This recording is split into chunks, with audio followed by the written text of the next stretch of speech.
I'd love to start off by talking about how each episode of this show, they start with like these passionate little disclaimers about how the show is very proudly an accentuated and heightened version of your story, Ben.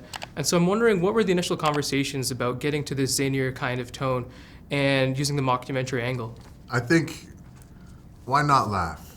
I think things are always so sad, the world that we're in right now, there's a lot going on. You know, his story, obviously, Ben's story, obviously has elements of it that are unfortunate. So it was very important for the team, Anthony Cufero, New Metric, my company, Bay Mill Studios, to really ensure that we brought light to this. And I think the mockumentary angle is a very interesting one because it pokes fun with the audience involved. It's very tongue-in-cheek. And I personally enjoyed it as the actor because in that kind of realm, there are no rules, really.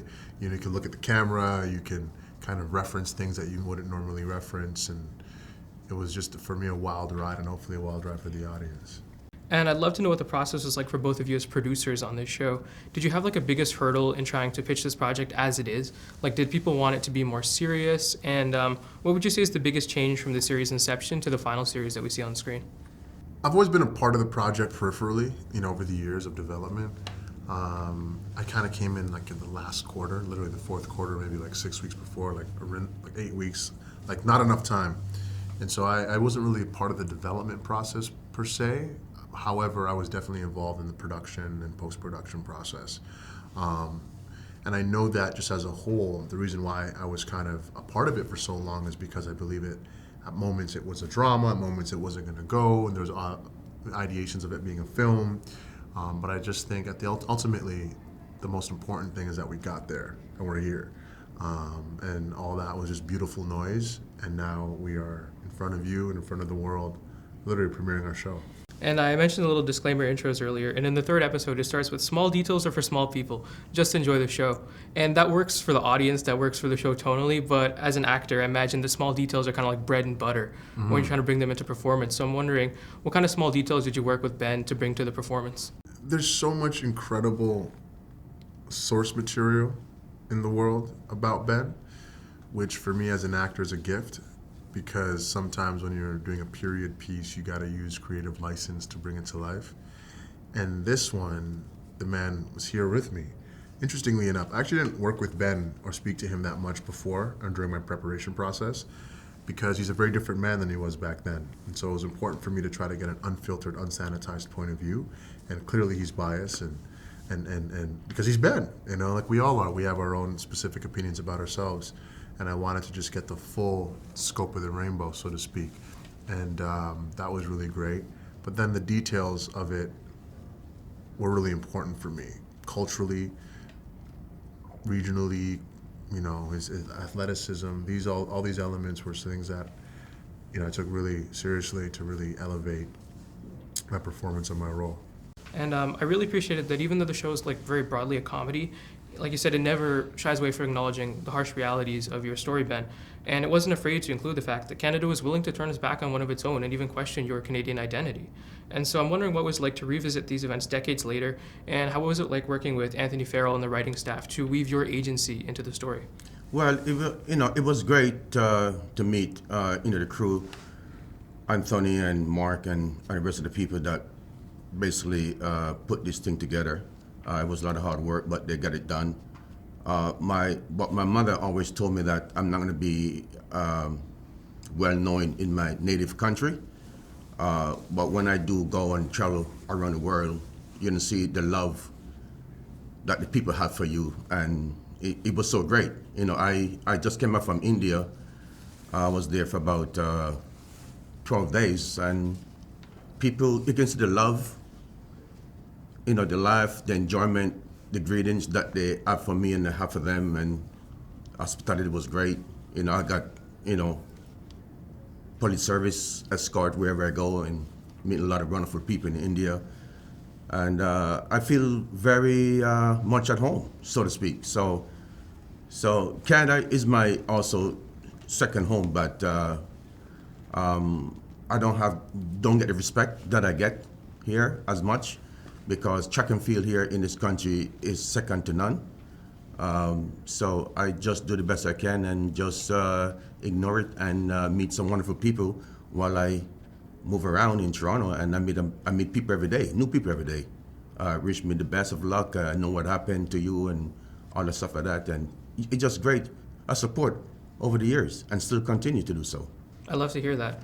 And I love that as the show progresses, it was able to get more personal. And we get to see your siblings and the continued emphasis on your mother. And we get to see the vulnerability there, specifically in episode 5, and how the whole maternal relationship is kind of like the North Star of the series' emotional core. And I'd love it if you could talk me through getting into the headspace of revisiting your own family memories and history, both happy and sad, and then sharing them with the actors and the writers as they prepared for the show.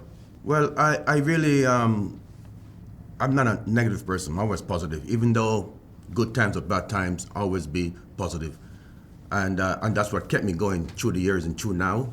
So the same energy that I have in track and field in my training over the years, I bring it from track over to my living day and just keep going through life. So for the young generation who are listening, I mean, you have to have hope. You have to have, keep on moving forward in life. Even though things are not going your own way, there'll always be a light at your tunnel, and just keep going. So for me and for my family and my sisters and brothers who are supporting me over the years, and my mother is not here, but in the spirit, she's with me all the time. On my family now that support me at the premiere last night, so it was great. And on my phone, just ringing off the hook all night last night and this morning, a lot of messages and everything like that. That well deserved, Ben. You're being so inspiration for a lot of people, and so it's great. I love to hear that.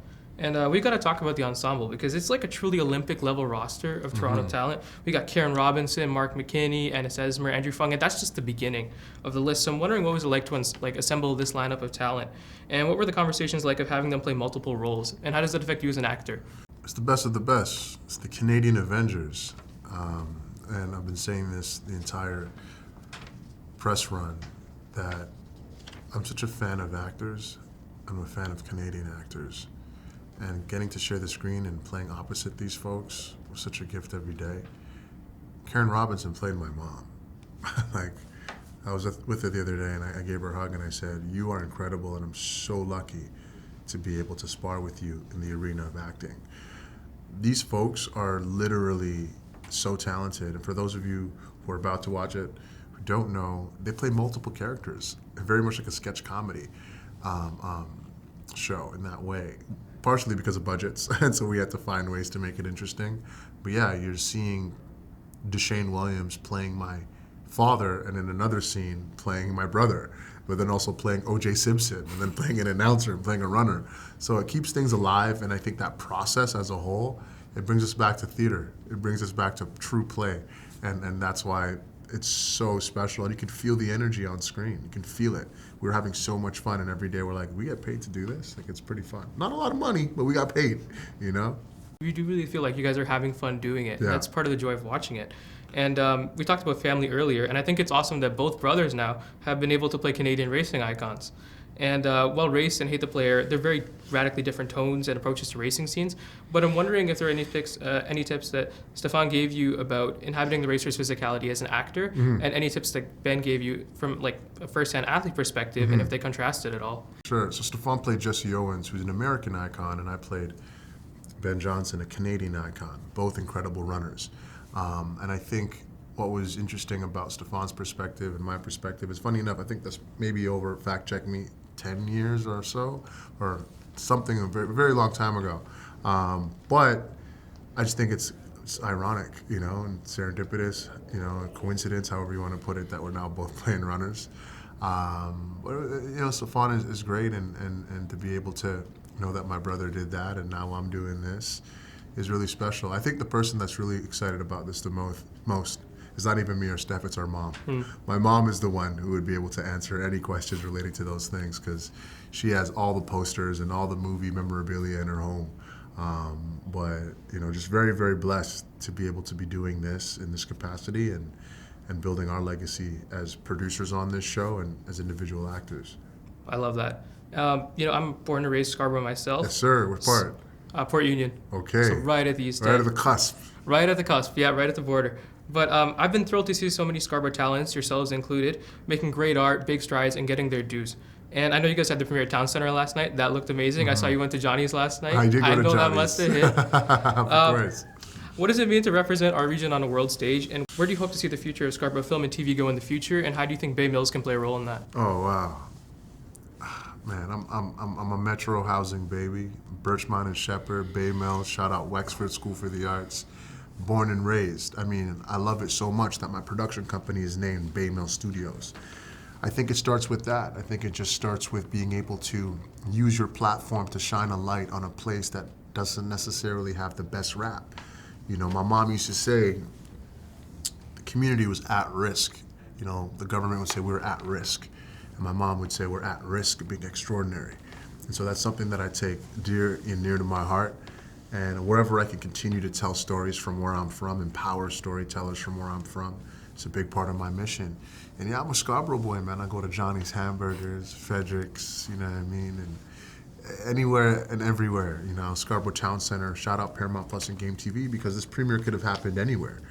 But we made the choice to have it at Scarborough Town Center. And I probably could say it's probably one of the first major national premieres at that mall, which is really incredible. And we shut down the Hudson Bay, you know, or department. So I'm not sure we say Hudson Bay, but you know what I mean. It was incredible. You had a good time, Ben? Great time. Wicked. Wicked. Had a bunch of Jamaicans at Scarborough Town Center after hours, okay? After hours, and no one was in trouble, all right? Just saying. We did it. I love that. Thank you guys so much for speaking to me. I really love this show. Thanks, it's not man. often when you just get to see something that's just rocks your world. Very innovative, very funny, so much heart as well. And I just can't wait to see how people react to this show. Thank you guys so much for your time. Thank you. Scarborough, stand up. Scarborough, stand up. Scarborough. Let's go.